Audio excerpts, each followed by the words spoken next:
இன்னைக்கு வீடியோவில் வெங்காய வடகம் எப்படி ஈஸியாக வீட்டிலையே செய்யலாங்கிறத பார்க்கலாமா. இதுக்கு தேவையான இன்க்ரீடியன்ஸ் பார்த்திங்கன்னா ரொம்ப ரொம்ப கம்மி தாங்க. ஆனால் டேஸ்ட்டு பார்த்திங்கன்னா ரொம்பவே அட்டகாசமாக இருக்கும். இதுக்கு தேவையான இன்க்ரீடியன்ஸ் என்னென்னு பார்த்திங்கன்னா, இந்த வெள்ளைப்பூடு வந்து அந்த மாதிரி முழுசாக 2 வெள்ளைப்பூடு எடுத்துக்கோங்க. அப்புறம் ஜீரகம் வந்து 50 ஜீரகம் எடுத்துக்கோங்க. மிளகா வத்தல் பார்த்திங்கன்னா 15லேருந்து ஒரு 20 மிளகா வத்தல். அப்புறம் ஒரு கொத்து கருவேப்பிலை. கடுகு வந்து தனி கடுகுன்னு எடுத்துக்கிடணும். உளுந்து கலக்காத தனி கடுகு, அது வந்து ஒரு 100 கிராம். அப்புறம் வந்து உளுந்தம்பருப்பு வந்து ஒரு 1/4 கேஜி எடுத்துக்கணும். இது வந்து உருட்டு உளுந்தம்பாங்கள்ல, வெள்ளை உளுந்து, அதுதான் எடுத்துக்கணும். அதுக்கப்புறம் இதுக்கு இன்றைக்கி வந்து நான் வீடியோவில் 2 கிலோ வெங்காயத்துக்கான மெஷர்மெண்ட்டு தாங்க சொல்லியிருக்கேன். நீங்கள் கம்மியாக செய்கிறது தான் இந்த மெஷர்மெண்ட் எல்லாம் நீங்கள் கம்மியாக எடுத்துக்கோங்க. அதுமாதிரி உளுந்து அரைக்கும் போது எப்படி அரைக்கணும்னா, நம்ம வந்து வடைக்கு அரைக்கிற மாதிரி பொங்க அரைக்கக்கூடாது. நல்ல பருப்பு வந்து அரைப்பட்டிருக்கணும். அந்தளவுக்கு நல்லா மையாக அரைச்சிக்கணுங்க. தண்ணி தேவைப்பட்டால் லேசாக தொளிச்சிக்கலாம். அது மாதிரி தொளித்து அரைச்சிக்கோங்க. இன்றைக்கி நான் வந்து 2 கிலோ வெங்காயம் தாங்க எடுத்திருக்கேன். அதை வந்து நல்லா தோல் நீக்கிட்டு நல்லா இந்த மாதிரி உரித்து வச்சுக்கோங்க. நல்லா உரித்து கழுகி எடுத்து வச்சுக்கோங்க. நெக்ஸ்ட்டு பார்த்திங்கன்னா கருவேப்பிலையும் நல்லா கழுகி நல்லா காய வச்சுக்கோங்க. நல்லா கழுகி ஃபேன் காற்றுல வச்சுருந்திங்கனாலே கொஞ்சம் நேரத்தில் நல்லா தண்ணி எல்லாம் போயிடும். அப்புறம் பார்த்திங்கன்னா இதுக்கு தேவையான இன்க்ரீடியன்ஸ்னு பார்த்திங்கன்னா இவ்வளோ தாங்க. இதை வச்சு நல்லா சூப்பராகவே செஞ்சிடலாம். அது நல்ல வெயில் நல்லா அடிக்கணும். அந்த நேரத்தில் தாங்க செய்யணும். அப்போ தான் செஞ்சு வச்சோம்னா நல்லா ஒரு நாள் வெயிலுக்கே நல்லா காஞ்சிரும். நல்லா காயணும். வெயில் நல்லா அடிக்கும்போது செஞ்சிங்கன்னா தான் இது கரெக்டாக இருக்குங்க.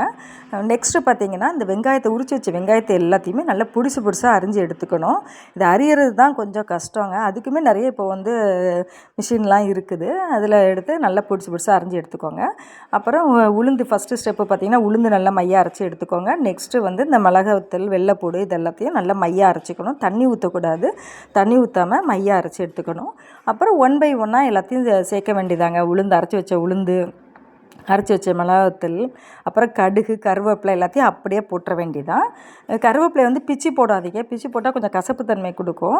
அதனால் முழுசாகவே அப்படி போடுங்க. கருவேப்பிலை வந்து நல்லா கொழுந்து கருவேப்பிலையாக இருந்தால் கொஞ்சம் நல்லாயிருக்கும். நல்லா ஒன்று சேரும் வெங்காயத்தோட. அதனால் கருவேப்பிலை வாங்கும்போது கொஞ்சம் நல்லா கொழுந்து கருவேப்பிலையாக பார்த்து வாங்கிக்கோங்க. அப்புறம் தேவையான அளவு உப்பு வந்து கல் உப்பு எடுக்காமல் தூள் உப்பு எடுத்துக்கோங்க. அதுதான் நல்லா கொஞ்சம் ஒன்று சேரும்.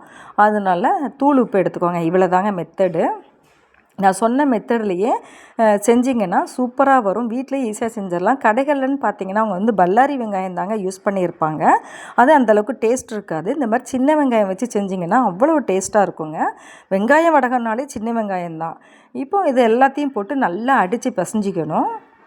நல்லா பிசைஞ்சிங்கன்னா தான் நல்லா இது எல்லாமே ஒன்று சேரும். இந்த கருவேப்பிலை, வெங்காயம் இது எல்லாம் நல்லா பிசையணுங்க.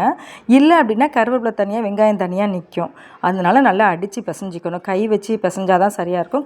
கரண்டி எல்லாம் வச்சுலாம் பிசையக்கூடாது. கை வச்சு நல்லா இதே மாதிரி அடித்து பிசைஞ்சிக்கணுங்க. இவ்வளோ தாங்க. சிலவங்க இதில் விளக்கெண்ணெய் ஊற்றி பிசைகிறாங்க. நாங்கள் விளக்கெண்ணெய்லாம் ஊற்றுறது இல்லைங்க. விளக்கெண்ணெய் ஊற்றாமல் நான் சொன்ன மெத்தடில் செய்யுங்க.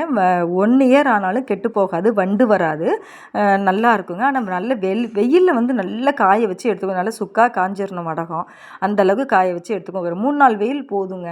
ஒரு நாள் வெயிலே நல்லா காஞ்சிரும். இருந்தாலும் 3 நாள் வெயில் நல்லா சுளீர்னு அடிக்கிற வெயிலில் 3 நாள் வச்சு எடுத்திங்கனாலே போதும்.